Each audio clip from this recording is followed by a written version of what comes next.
Today I'm going to start a series of videos called Falling in Love with Jesus. This past weekend I was on a silent retreat at Bellarmine in Barrington, Illinois. While we were there, I continually felt that God wanted me to show every person I know and meet how much He loves them. On Saturday, we went around praying the Stations of the Cross. The first one was very moving and provocative. Jesus is condemned to death. An innocent man is about to be killed, and the laws of the land will not protect him. A crowd has gathered, not to protest but to cheer. In California a few days ago, a couple of officers were ambushed in their patrol car. Someone shot them multiple times. Protesters blocked the hospital entrance, preventing them from getting in while shouting, "We hope they die." We should have been outraged. A young child was shot in his yard by his neighbor. His father held him while he was dying, desperate for help. The man who shot the child had just eaten dinner with the family the night before. We should have been outraged. A man raped a young woman. She took out a restraining order. He returned to the scene of the crime and abused her again in front of her children. We should have been outraged.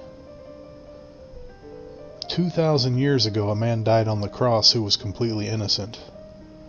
He died with his arms outstretched in love for us. As he took his last breaths, he looked down on those who had orchestrated his death and said, "Forgive them, they know not what they do." Each moment of every day we hurt that man even further. We say we will stop doing things that cause him pain, but we do it again.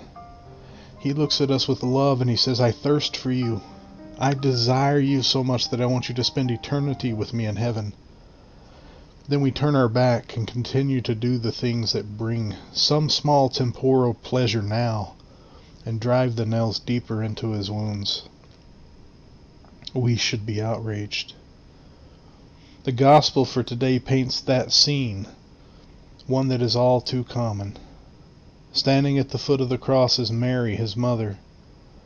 When so many others have run away in fear, she is there.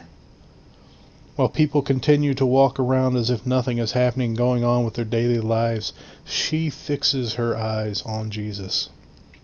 While men gamble for earthly possessions, He gives her to the beloved disciple. We are the beloved disciple. As a society, we seem to have forgotten the kind of love that God has shown us. Today, on the feast of Our Lady of Sorrows, we see how real love looks. She unconditionally follows Him. She stands with Him even when the sorrow pierces her own soul. She takes us as her children under her wing to be there for us as well. As Catholics, we're serious about the biblical mandate that says that all generations will call her blessed. We see Mary as the best example of discipleship available and as the preeminent example of love for God. At the cross, we see love expressed as fully as humanity can manifest it. The love of her Son for His mother and the love of the mother for the Son. Then in an act of pure holy grace, her Son brings us into that love as family. Behold your mother. Behold your children. During this time of unprecedented political discord, the United States Catholic Conference of Bishops has started a Civilize It movement, which reminds us that dignity exists beyond the debate. It's a call to remember that God made every person in His image. Whatever you do for the least of these, you do for Him. We should be trying to see Jesus in every person we encounter. One human family. As a father, I can't help but think of my children when I hear about people like George Floyd and Jacob Blake. We see here two men who have died. We often focus on who they were or the circumstances of their death that we never stop to think of the life that has been lost. Some point to what they did or who they were. This one had a criminal record and this one hurt people. I'm sure some of that is true. But someone's child died. A brother, a dad, a friend. In an instant, an image of God with infinite potential, was snuffed out. We do not have to agree with the people and what they stood for. We do not have to agree with how they acted. What I do know is this: if it were my biological brother or sister or my child, I'd be mourning.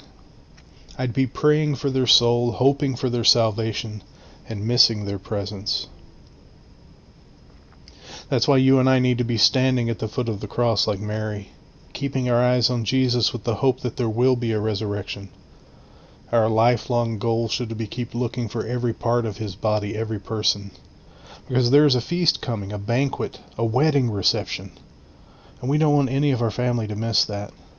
Black, white, brown, red, yellow, or any shade in between, saint or sinner, authority figure or brigand, good or bad. No adjective can remove the need for love. It means allowing ourselves and our wants to be crucified on the cross and looking down instead with the eyes of God on his children. My girls can always rest knowing this: I will always love them, regardless of what they do. I may disagree with what they did, and I will speak out when I don't agree with them, but I always cherish their life and their value. Because, brothers and sisters, love is a choice. It's standing at the foot of the cross for every single person, no matter how much it hurts or pains us to do so. Choosing to love means looking at someone whose actions and words bring out the worst in us and saying, God, help me to see who you created them to be. Please help me to see that spark you created in them, the one that you loved so much that you made them anyway, even if they were going to break your heart. Work through me to give them the same grace that you gave me. Help me love them as you love me, enough to look past my sins and to die for me. That's what it means to burn with desire for Jesus.